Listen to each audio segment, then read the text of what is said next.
أعوذ بالله من الشيطان الرجيم بسم الله الرحمن الرحيم وصلى اللهم على سيدنا ونبينا محمد وآله الطاهرين. First of all, I say congratulations on the Eid of the victory of the Islamic Revolution and the 43rd anniversary of Islamic Revolution. It's a blessing day for all the Muslims. And next, I wanted to thank all the brothers and sisters working with Islamic Pulse. You're really doing a great job. This clip was great. This session is great. Alhamdulillah Rabbil Alameen. And this kind of session shows that Islamic Revolution is still very much alive. Alhamdulillah Rabbil Alameen. I wanted to talk tonight about what Imam Khomeini gave us with the Islamic Revolution. What he gave Iranian people, Islamic Ummah, and even the human beings in the modern age. You know, if you want to understand Islamic Revolution, it is necessary to know what happened before Islamic Revolution. And I'm going to make it very short. Before Islamic Revolution, Iranian people were suffering with a disastrous disease, and that was the crisis and disease of identity. You know, after the modernization of Iran, after the Pahlavi lineage came to office and they controlled everything in Iran, they tried to change the culture and the background of Iranian people's identity. So they started to so-called modernize everything, and not the good points of the modernism, all the bad and the problems and immoralities of the modernism. And they also tried to substitute the Islamic culture and identity of Iranian people with the pre-Islamic history of Iran, which is not necessarily a bad thing, but they did this because they wanted to remove and erase Islam and the reality of Islam from minds and hearts of people. It was so important. So Iranian people were struggling with the problem of identity, and it didn't confine to Iranian people. You know, in the Islamic Ummah, you see in Iraq, in Palestine, in Persian Gulf states, all around the Islamic world, you see that people were struggling with this. The identity of modernism, the identity of nationalism, the identity of Marxism, the identity of all those identities. And they could not reconcile all the identities together, and it made them separated. So they had Islamic state. In that time, you had Islamic states, separated nations with their flags and emblems and everything. Even in Palestine, when people were fighting against the occupation, many of them, they fought against occupation under the flag of communism or Marxism. The great miracle of Imam Khomeini was that he gave us a new identity based on Islam. He told us that you can live like a Muslim, have an Islamic conception, have the Islamic identity in the modern age. He said that you can have a spirituality in the modern age. He told us that you can be one. Iranian people, you can be one. You know, in the Islamic Revolution, all those groups and all those sects and all those people, they were under the flag of Imam Khomeini. And what was the flag of Imam Khomeini? It was La ilaha illallah. Okay, all the Iranian groups and people, because many groups were fighting Shah and the regime of Shah. So it was the first thing that Imam Khomeini gave us. And you know, it was miraculous. Because if it weren't because of that, we wouldn't have any Islamic Revolution. We wouldn't have any uprising. It wouldn't happen because it made all the people united to fight against the will of Shah, the will of Western powers, the will of istikbar, as we call. Okay, and then Sheikh, I just had a quick question to squeeze in there. This sense of identity that Imam Khomeini gave to the people of Iran, is it possible that the same revolution, the same ethos can be given to others as well across the world? Yes. I mean, I would like to hear it from an Iranian scholar. Yes. Especially I was going to say that. Yeah. Of course. I was going to say that. You know, just after the revolution, the first visitor of Iran was who? Was Yasser Arafat, the head of Palestinian movement. We know Yasser Arafat then betrayed maybe the cause of Palestine. But in that time, he was the head and he was the symbol of the resistance against Israelis.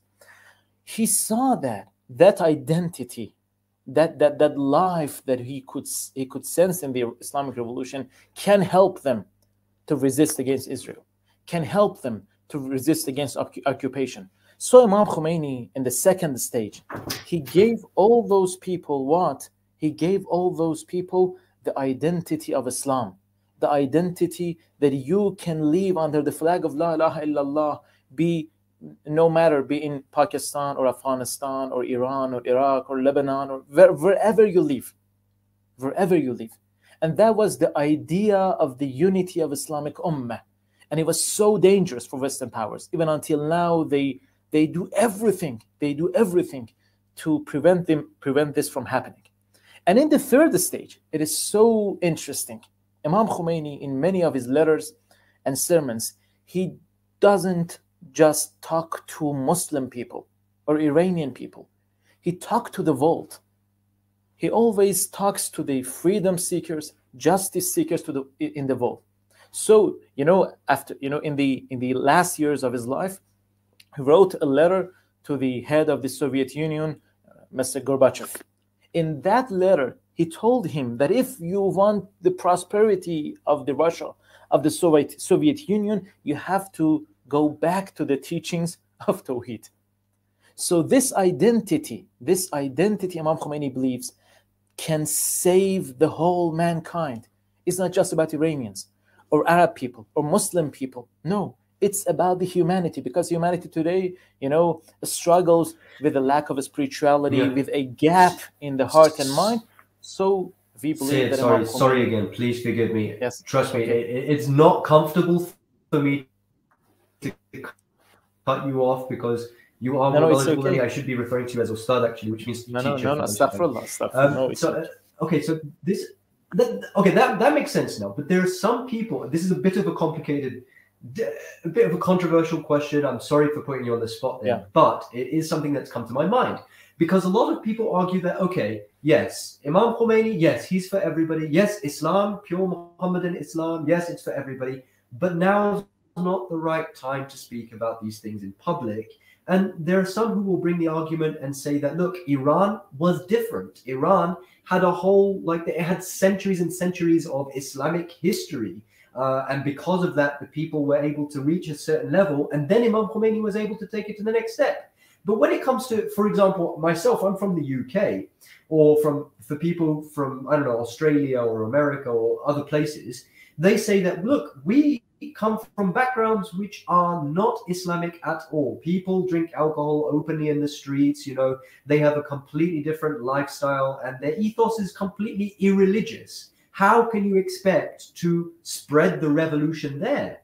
And they say that the only thing that we should be doing over there is teaching the basics of Islam, the bare minimum basics of Islam, the alif bars, if you will. And don't talk about religion, don't talk about politics, don't talk about revolution. So what would you say? I mean, would you agree with that? Would you disagree? What do you think? Of course, I disagree with them. But, sometimes you talk about the changing the political system in a country. Yes, you can say that in Iran, because Iran, over than 95% of people are Shia Muslims or Muslims. You can tell that in other parts of the world, even Islamic countries, with the majority Muslim people living there. But in the West, what is our role and duty? I think the first thing is we need to go to the roots of the Islamic Revolution.